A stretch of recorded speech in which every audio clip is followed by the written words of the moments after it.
Hi, Dirty Girl here with another vintage sales video. This is for the month of September 2017. So anyway, yes, the month of October has gotten away from me, but I am getting it done now. And so these are some interesting, notable, profitable, or otherwise fun sales that I have made on eBay and Etsy in September. So let's get started. The first one is this Bay Burke brass porthole clock. This was given to me by my friend. It's, you look at it and it's nothing that special, but it did sell for $45, so not too bad. And then this, I'm including this just because it was fun. I bought some old photos, 4 for $1 at the flea market. So this was a 25-cent photo that I sold for $17, but it was this really old baseball photo. I like that it's got the little dog in it. It's the something from Lansing, Michigan, or Lansing, Ohio, I think it was.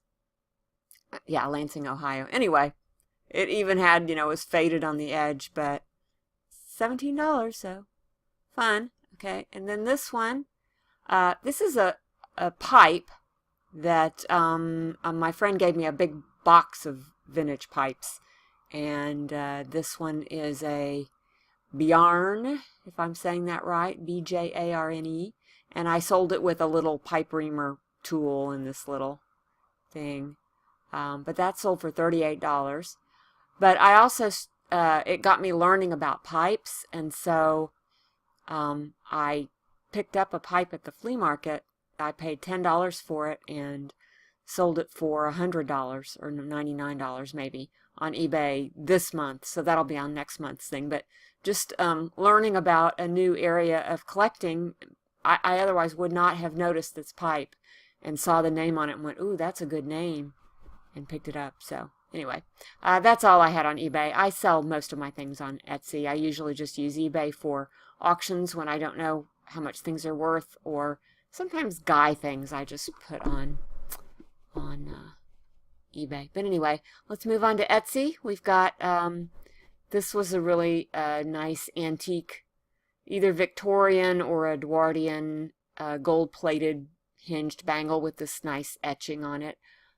Paid up on this. I paid $20 for this, but I did sell it for, great, I didn't write down the price. I believe I sold it for $65. So, not bad. And then this is a brass sextant. I thought, when I bought it, I thought it was a little older than it was. I paid $20 for it, which was a bit much considering it was probably made in the 80s as a decorative rather than an actual useful thing. But it does have all the working parts, and it's very steampunk looking with all the little things that move. And so paid $20 for it and sold it for $38. So not a huge profit margin, but pretty cool.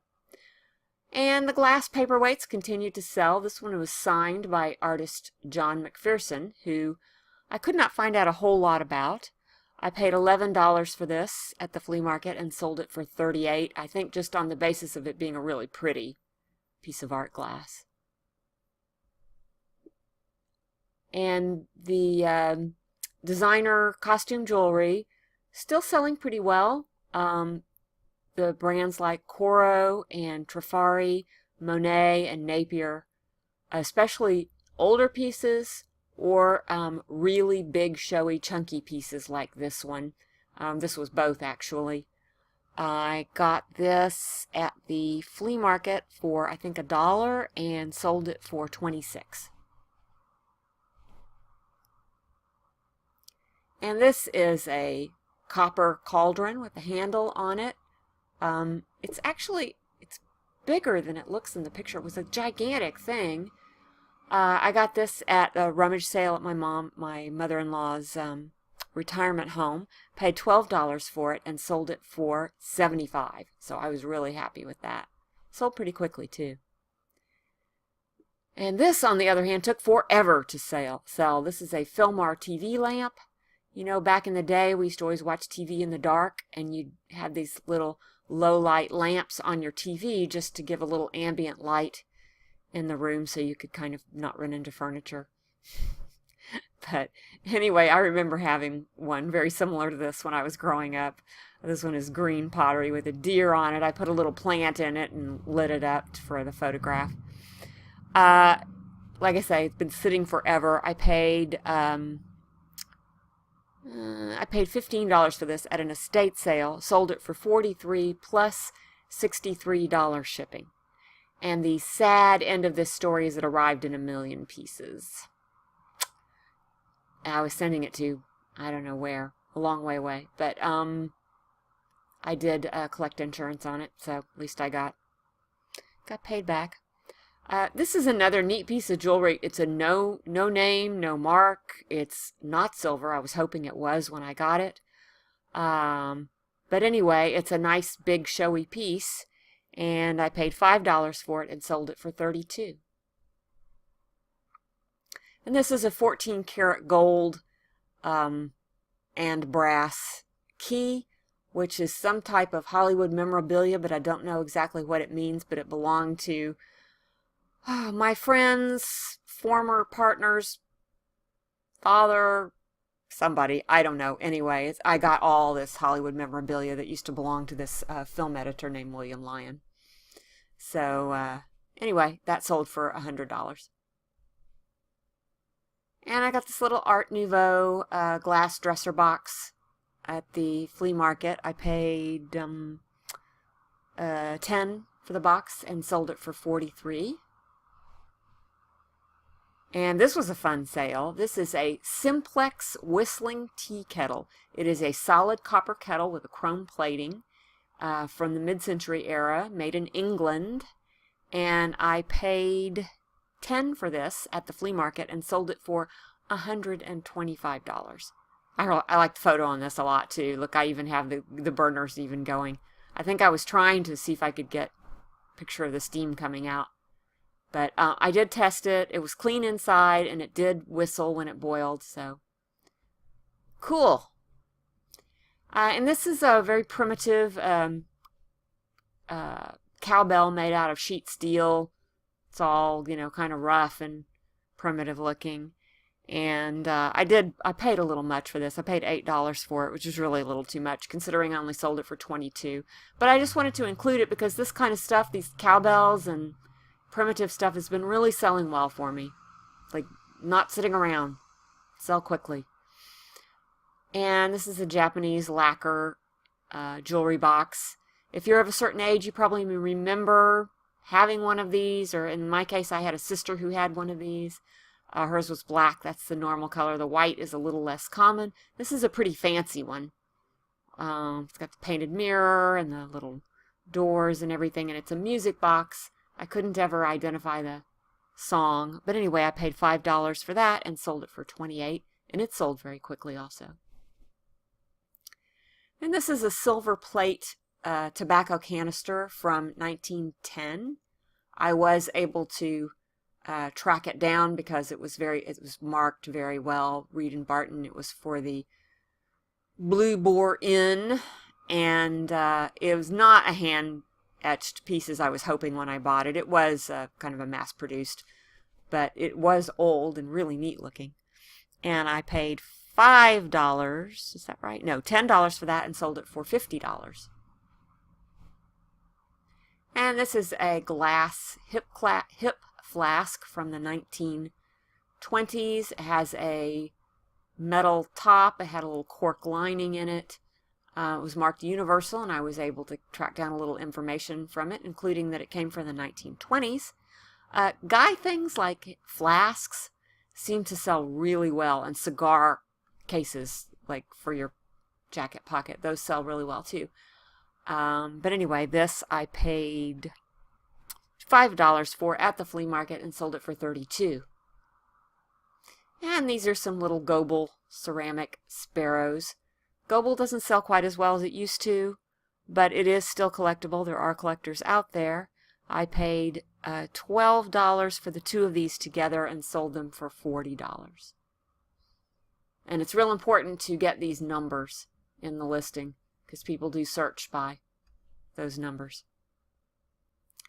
And I did want to mention that it seems like there's been a real uptick in my rhinestone jewelry sales. It was real flat for a while, and I thought, well, I guess the rhinestone jewelry thing is over. But just recently, I've been selling a lot, especially, you know, any necklaces that have like these big stones or that have kind of a bib look to them. Anything that's big and showy and chunky. This is a no name, no mark, mid-century rhinestone necklace. It came from my sister-in-law, so I paid nothing for that and sold it for $35. And this is a Hobei etched silver plate and mesh bracelet, a stretch bracelet, I believe. Hobei is a really good name to sell, and I paid $9 for that at the flea market, I think, and sold it for $38. And this is a little Italian majolica vase that I dug out of a box at the flea market. It was like a box. Everything in the box was $2. Most of the stuff was really junk. A lot of it was broken. But this was in great shape, and I just was very attracted to it for the colors. A little tiny vase. So I paid $2 for that and sold it for $22. And this is a Native American signed turquoise and sterling silver piece. It was by Robert Dishta. It's Zuni. I would have thought it was Navajo. I would have been wrong. Just goes to show. Sometimes I'm not as smart as I think I am. But anyway, this turned out to be a really good piece. I paid $19 for it at the flea market and sold it for $90. And I pick up hand-carved wood boxes anytime I see them for $5 or less. This one was $5, and I think that's right. Yes, $5 and sold for $28. No, it's not signed, no maker, not much information on it other than it was kind of primitive looking and hand-carved. And there you go. And so that is it. Let's see, I made some notes here, make sure.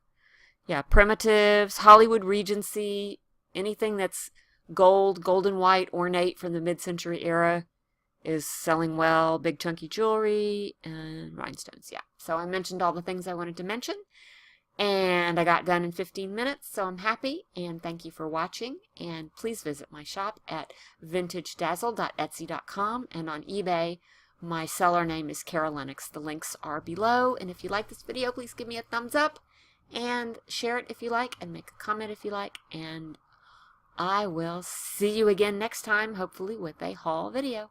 Bye!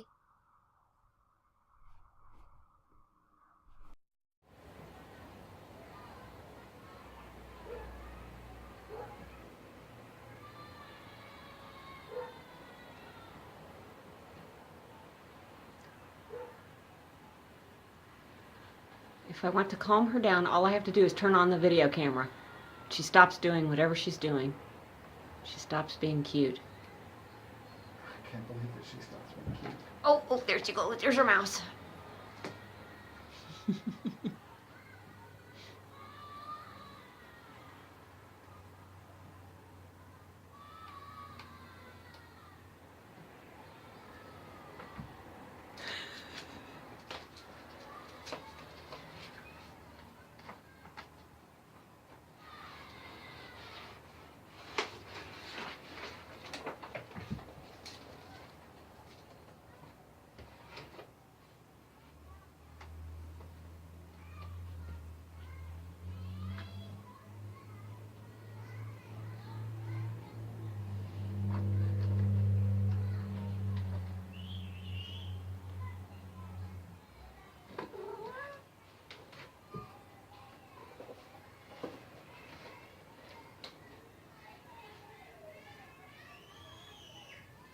Alright, I guess the show's over. She's going to lick her tail.